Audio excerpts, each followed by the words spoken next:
샬롬, 메리 크리스마스. 오늘은 예수님의 탄생에 대해서 의미와 그 배경에 대해서 우리가 받을 수 있는 은혜와 도전받기를 원합니다. 누가복음 2장 1절에서 20절에는 예수님의 탄생 시점에 대한 이야기들이 증거하고 있어서 더욱더 우리들에게 은혜가 됩니다. 그래서 세 가지 구유에 누이신 예수님과 예수님의 탄생 소식을 들었던 목자들, 이 목자들이 어떻게 행동했는지 모습을 보면서 은혜를 나누기를 원합니다. 첫 번째, 예수님이 탄생하기 전에 그 당시에 가이사 아구스토가 모든 사람들에게 영을 내려서 호적, 인구 조사를 시작했습니다. 그래서 그 당시에 구레뉴가 수리아 총독에 있었던 역사적인 사실이라는 것을, 역사적인 시점이라는 것을 알고 있습니다. 그래서 모든 이스라엘 백성들은 본적지, 그러니까 우리 한국식으로 얘기하면 본적지에 가서 호적을 등록하는, 새로운 호적을 등록하도록 이렇게 했습니다. 근데 요셉은 다윗의 집 자손이었습니다. 후손이었죠. 그래서 원래 있었던 사는 것은 갈릴리의 나사렛 지역에 살았지만 멀리 유대로 가서 호적을 등록하러 떠났습니다. 여기서 그냥 무심코 요셉도 다윗의 집 족속이므로라고 그냥 넘어갈 수 있지만, 그러나 성경의 예언은, 구약의 예언에서는 메시아가 다윗의 혈통에서 나오겠다는 약속이 있었던 것을 기억해야 됩니다. 즉, 예수님이 이 땅에 탄생하시는 것, 메시아가 이 땅에 오는 것은 그냥 우연의 일치가 아니라 하나님께서 예비되고 섭리한 것이 그대로 이루어져 나가고 있다는 것을 증거하고 있는 것입니다. 그래서 예수님께서 다윗의 혈통인 요셉의 집안에서 태어날 것을 지금 얘기하고 있는 것입니다. 그런데 요셉이 이미 결혼하기 전에 마리아가 이미 잉태하였습니다. 지금 드문 경우죠. 그 당시의 상황에서는 드문 경우인데, 그런데도 이 요셉은 약혼한 마리아를 갖다 아내로 생각하면서 지금 호적하러 올라갑니다. 이 배경을 좀 더 보게 되면, 마태복음에 되면 놀라운 믿음으로 바라봐야 되는 그런 도전의 순간이 있습니다. 마리아가 남자를 알지 못하는데 성령으로 잉태함을 받게 됩니다. 마리아 본인도 놀랐고, 이 말씀을 전한 천사장도 도전이 있었고, 주변 사람들도 다 도전을 받게 됩니다.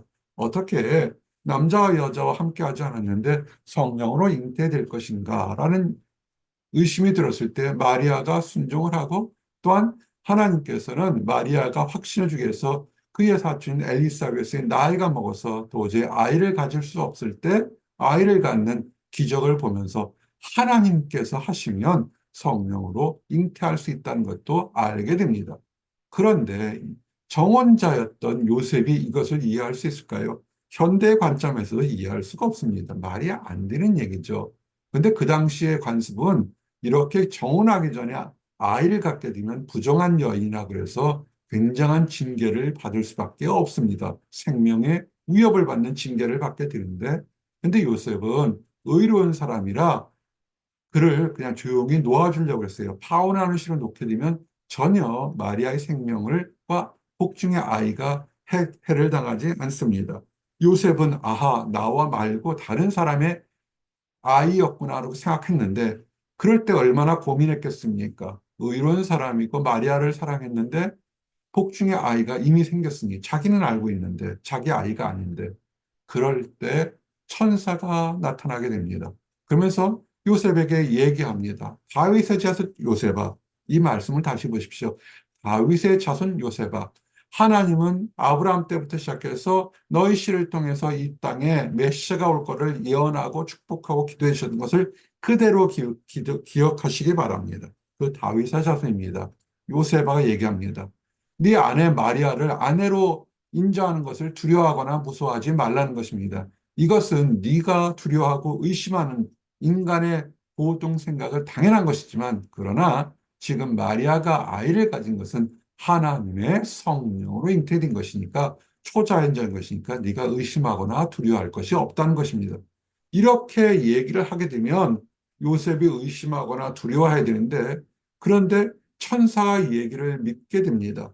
그러면서 얘기하죠. 그 복중의 아이는 남자 아이일 것이고 이름은 예수, 세이버, 구세주란 뜻입니다. 즉 자기 백성의 죄를 구원할 사람으로 이름을 불려질 것이다. 이렇게 된 것은 이미 선지자로서 구약에 이미 예언이 되어 있었습니다. 이스라엘 백성들은 설화처럼 전설처럼 또는 그들의 회당에 가서 매일 듣고 기억했던 것이 언젠가 이 땅에 메시아가 오는데 인간적인 방법으로 왕가에 태어난 것이 아니라 동정녀에게서 처녀가 아들을 낳는데 임마누엘 하나님이 우리와 함께 하시다는 그런 역사가 일어날 것이다. 들었는데 막상 자기가 이것에 해당되니까 요셉이 얼마나 놀랐겠습니까? 이 말씀에서 우리의 신앙생활에 도전이 됩니다. 기도하면 응답받을 거야. 하나님이 계실 거야. 하나님이 보호하실 거라고 우리는 수천 번, 수만 번, 수억 번 들었습니다. 정작 우리가 위기의 순간에 도전의 순간에 되었을 때 그 말씀이 우리에게 아멘, 그렇게 되시기를 원합니다라고 고백할 수 있는 믿음이 우리에게 있어야 됩니다. 요셉은 의심하고 두려웠지만 그러나 마지막 순간에 그는 확신을 가지고 보라, 처녀가 잉태할 것이요 아들을 낳을 것이라는 구약의 이사야 말씀이 그가 확신이 들면서 말씀으로 확신이 들면서 그를 마리아를 인정하게 됩니다. 그래서 요셉이 잠에서 깼을 때 주의 사자의 분부대로 마리아를 데려왔습니다. 그렇지만 하나님의 뜻이 있는 것을 알고 마리아와 동침하지 않는 거룩한 모습을 보였고 그때 나왔을 때 그 예언처럼 아이의 이름을 예수로 불러주게 됩니다. 자, 이 호적하러 왔습니다. 그래서 마리아가 아이를 임신한 상태로 왔는데 문제는 전국에서 호적하러 오라 그러니까 그들이 머물 곳이 없습니다. 여관이라는 곳이 원래 가끔 여행객들이 오기 때문에 수요가 적은 곳인데 온 땅에 있는 많은 사람들이 오니까 여관의 숙소에 들어갈 자리가 없었습니다. 아마도 그리고 요셉이 굉장히 부유했다면 여관을 살 만큼 편할지 모르겠지만 요셉은 갈릴리 나사렛 지역은 가난한 곳에서 힘든 일을 하는 사람이었습니다. 그러니까 돈이 없었겠죠. 그래서 그가 부탁을 해서 그도 비바람은 피해야 되니까 아이를 낳는데 그것을 마을 구유에 놓을 수밖에 없는 그런 상황이었습니다. 가장 낮은 것이죠. 그들이 생각하는 짐승들이 있는 곳에서 지금 아이가 태어난 것입니다. 인간적으로 보면, 사람의 눈으로 보면 참 비참한 삶이죠. 있는 사람들은 친척 집에 가서 잤을 것이고, 아니면 여유 있는 사람들은 여관에서, 숙소에서 따뜻하게 잤지만, 이 마리아와 요셉은 굉장히 가난했습니다. 가장 낮은 모습들이 있었죠. 그런데 반전이 생깁니다. 이 요셉과 마리아처럼 그 당시 사회에서 힘들고 어렵게 사는 사람이 또 한 무리가 있었습니다. 그것은 양을 치는 목자들입니다. 두 가지 목자가 있을 수 있죠. 양을 가진 목자와 양을 치는 목자는 하늘과 땅의 차이죠. 근데 여기는 양을 치는 목자들입니다. 양이 자기 양이 아닙니다. 남이 양을 분양받아가지고 그 양들을 살찌우고 털을 깎고 나면 수고한 것처럼 그 삭을 받는 그런 수고하는 노동자들입니다. 그러니까 그들에게는 남이 양이기 때문에 굉장히 그 양 한 마리가 소중하죠. 그리고 그들은 지금 자기 양이 아니기 때문에 어떻게든 먹어 살려야 되니까는 들밖에서 잘 수밖에 없습니다. 목자들이 밤에 밖에서 양을 지키더니 졸릴 텐데 졸면서 혹시라도 이리가나 늑대가 와서 양들을 해칠까 곰이 와서 해칠까 그들은 보초를 서가면서 참 피곤한 삶 그리고 사막 지역이나 이쪽 중동 지역은 밤에는 참 많이 춥습니다. 낮에는 덥고 이 목자들은 굉장히 고달한 삶을 살고 있었던 사람들입니다. 근데 여기 이제 반전이 시작됩니다. 고단한 삶을 사는 그 목자들에게 갑자기 하늘에서 천사가 내려옵니다. 천사장급이 되겠죠. 내려와서 그 엄청난 영광이 비치니까 이거는 하늘에서 비치는 영광이니까 이 목자들이 두려워합니다. 하늘에서 빛이 내려오는데 천사의 모습이 내려오니까 얼마나 두려웠겠습니까? 근데 얘기를 하죠. 천사가 먼저 늘 얘기합니다. 아마 보통 사람들이 천사를 보게 되면 죄성이 드러나서 무서워할 수밖에 없습니다. 사람과 사람 사이에서는 상대방의 죄성과 연약함이 드러나지 않지만 천사는 영적인 존재이기 때문에 인간의 연약함과 죄성이 다 드러나니까 무서워하거나 떨 수밖에 없습니다. 그럴 때 올바른 천사는 늘 얘기합니다. 성경에 나올 때 모든 사람들이 천사를 만났을 때 천사들이 외쳤던 말이 첫 마디가 뭐냐면 무서워하지 말라는 것입니다. 천사가 없다고 생각하거나 천사가 있다고 생각하면서도 죄성에 빠졌던 사람들이 그들에게 외친 건 무서워하지 말라. 내가 너희를 심판하러 온 것이 아니라는 것입니다. 내가 온 것은 모든 백성에게 큰 기쁜 소식을 알리기 위해서 너희들에게 전한다는 것입니다. 너희들은 선택받은 존재라는 그런 엄청난 얘기를 하게 됩니다. 참 놀랍죠. 이렇게 선택받으려면 그 당시에 왕가나 왕실의 집안에 가서 얘기를 해야 되는데 하나님은 그렇게 택하지를 않았습니다. 그 이유가 나중에 드러나게 됩니다. 그 기쁜 소식이 뭘까요? 오늘 다윗의 동네, 이 다윗이라는 것을 늘 기억하십시오. 다윗은 하나님의 합한 왕이었고 하나님의 종이었습니다. 하나님은 다윗의 씨를 통해서 다윗의 혈통을 통해서 그 집에 메시아가 올 것을 예언한 것이 지금 다시 한번 확인하고 있는 것입니다. 다윗의 읍내 베들레헴에 너희를 위해서 구주가 나셨다는 것입니다. 메시아가 났는데 곧 그리스도 주시는 크라이스트 왕, 주, 세이버라는 것입니다. 모든 죄를 용서하고 대속하는데 그분의 신분은 왕이라는 것입니다. 크라이스트 지저스라는 뜻이 그리스도 예수라고 하는 것이 그런 것입니다. 크라이스트 왕, 지저스, 세이버라는 두 가지 뜻이 포함되어 있는 것입니다. 근데 그 왕이 태어났는데 놀랍게도 왕가나 부잣집에 태어난 것이 아니라 마국간 태어났는데 마국간의 강보에 그 천에 둘러싸여서 누워 있을 테니까 가서 봐라. 이것이 표적일 것이란 것입니다. 지금 태어난 아기, 강보에 쌓이는 아기가 있는데 지금 너희들이 환상을 보는 것이 아니라 실제이고 메시아가 태어나는 것이 엄연한 실제라는 사실을 증거하는 것입니다. 그러면서 그 얘기가 끝날 때 그 천사가 얘기한 메시아가 태어날 때 이 메시아의 신분이 하늘로부터도 엄청나게 높은 신분이니까 모든 천군 천사들이 함께 있으면서 찬양의 영광이 그 들에 퍼지게 됩니다. 하나님께 영광이요 땅에서는 기뻐하시는 자 중에 평화로다. 하나님의 택한 사람들에겐 평화와 영광이 넘치는 놀라운 하늘에서 울리는 오케스트라적인 찬양이 퍼지게 됩니다. 한번 생각해 보십시오. 이 목자들은 어떤 심정이 있을까요? 지금 꿈인가 생신가 아마 놀랄 겁니다. 그럴 때 천사들, 전한 천사들도 찬양한 천사들도 다 하늘로 올라가니까 평생 살면서 천사 얘긴 들어봤지만 천사를 보고 음성을 듣고 찬양까지 들었으니까 얼마나 놀랐겠습니까? 근데 이 목자들은 참 충성된 사람이었습니다. 어떤 사람들은 자신의 이득을 위해서 다른 곳으로 갈 텐데 이들은 얘기합니다. 이제 베들레헴으로 가자.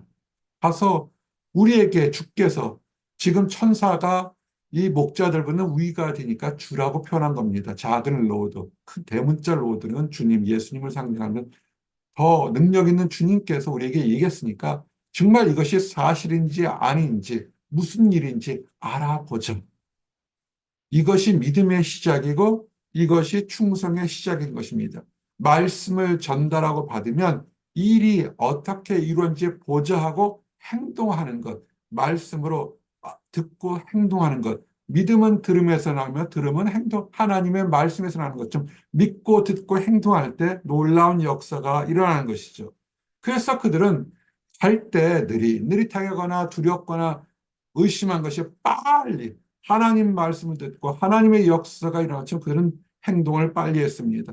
하나가 좀 궁금했던 것은 처음 말씀드릴 때 이들의 목자는 두 종류의 목자가 있을 거라고 얘기했습니다. 양들의 주인 목자와 양을 치는 삭군인 목자가 있을 텐데, 품삭군인 목자일 텐데, 그 양을 놓고 그들은 달려갑니다. 양을 가지고 가기에는 양들은 너무 느리죠. 엄청나게 느릴 겁니다. 그들은 우선순위를 택했습니다. 자기들의 먹고 마시고 일상의 가장 중요한 양보다 먼저 뭘 했습니까? 빨리 양들을 들판에 놓고 갔습니다. 그 마리와 요셉을 찾습니다. 어떻게 찾까요? 수많은 사람들이 있을 때 하나님의 성령의 인도하심으로 그런 마국간에서 부유에 놓인 예수님을 찾게 됩니다. 놀라운 역사죠. 그런 우연의 일치가 어디 있습니까? 성령의 역사가 일어나게 됩니다. 그러면서 그들은 그 기쁜 소식을 그대로 전합니다. 크리스찬이 뭡니까? 하나님의 말씀을 들은 기쁨을 그대로 다른 사람에게 전하는 것. 이것이 복음 전도죠. 그들은 천사가 얘기한 것을 그대로 얘기합니다. 더하지도 말고 빼지도 말고 자기들이 한 것이 아니니까 그대로 얘기를 합니다. 그랬더니 지금 우르르 목자들이 달려왔으니까 그 숙소에 있는 사람들도 덩달아 나올 거 아니에요. 이 목자들이 할렐루야 찬양하면서 오니까 얼마나 놀랐겠습니까? 소란 소리였겠죠. 그러면서 천사가 나타났다 얘기하니까 듣는 사람들이 다 와서 이게 무슨 얘기인가 그럽니다. 믿음이 없으면 그것은 소란스러울 수밖에 없습니다. 놀람이 됩니다. 시끄러움이 됩니다. 자다가 봉창 두드리는 소리가 될 것입니다. 그런데 여기에 마리아, 성령으로 자기는 남자를 몰랐는데 아이를 잉태했던 마리아, 그리고 아이를 낳고 그 예언대로 아들을 낳던 마리아는 놀랄 수밖에 없고 소망을 갖게 된 것입니다.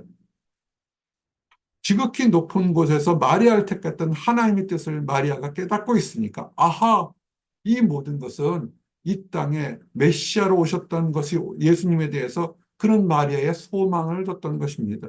이것이 중요합니다. 기쁜 소식을 들을 때 빨리 달려간 목자들처럼, 그리고 기쁜 소식을 들을 때 그냥 이게 웬 소린가 멍한 그런 주변 사람들보다 마리아처럼 마음에 새겨두고 소망을 가질 때 놀라운 역사가 일어나게 된 것입니다. 그러면서 이 목자들은 자기 할 일을 다 끝나고 나니까 기쁨 가운데 돌아갑니다. 이것이 우리 성도들의 삶인 것입니다. 우리가 이 땅에 살아갈 때 이 땅이 영원하지 않습니다. 우리의 삶은 유한합니다. 우리에게 오신 메시아가 있었고 메시아가 우리를 구원해서 주에서 용서하셨던 기쁜 소식이 있으면 우리는 이 땅 살 때 최선을 다해서 이웃에게 그 소식을 전하고 돌아가야죠. 원래 있던 곳, 우리의 원래 있던 곳은 어디입니까? 하늘나라죠. 목자들의 원래 있던 곳은 어디입니까? 양떼 있는 곳입니다. 그러면 도정이 됩니다. 그 양들은 다 어떻게 됐을까요? 걱정하지 마십시오.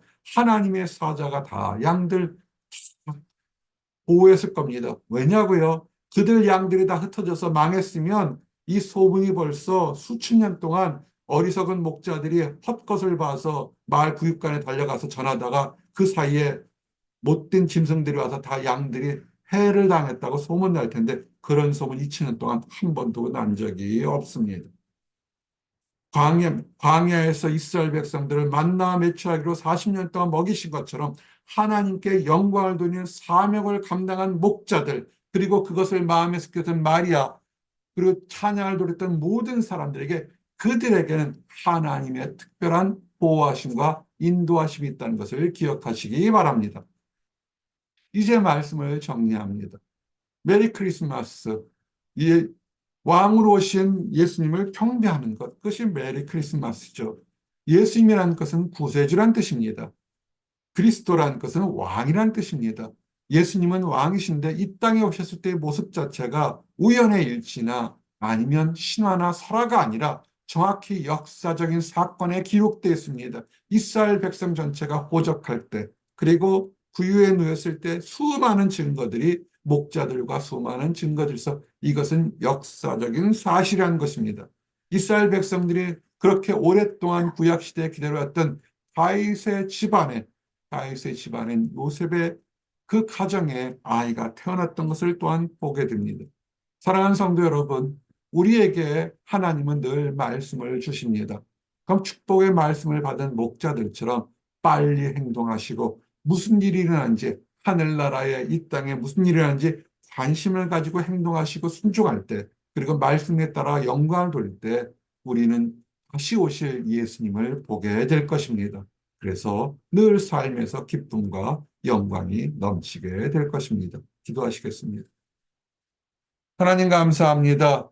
우리를 위해서 구주가 나셨던 것을 감사합니다. 예수님이 이 땅에 오신 것을 감사합니다. 모든 백성의 죄를 용서하시고 하나님의 나라로 인도하기는 메시아로 구세주로 왕으로 이 땅에 오신 것을 감사합니다. 우리가 이 말씀을 들었은즉 양을 치는 목자들처럼 마음의 견고히 갇히고 세상에서 멀리하며 하나님 나라를 향하여 빨리 달려갈 수 있도록 인도하여 주시옵소서. 그 모든 과정에서 우리가 받은 그 기쁜 소식을 다른 사람들에게도 말씀을 들은 말씀에 더하지도 빼지도 말고 오직 복음만을 증거해서 함께 기쁨과 영광의 찬양의 나라에 들어가도록 허락하여 주시옵소서. 늘 감사드립니다. 예수 그리스도 이름 받들어 기도드렸습니다. 아멘.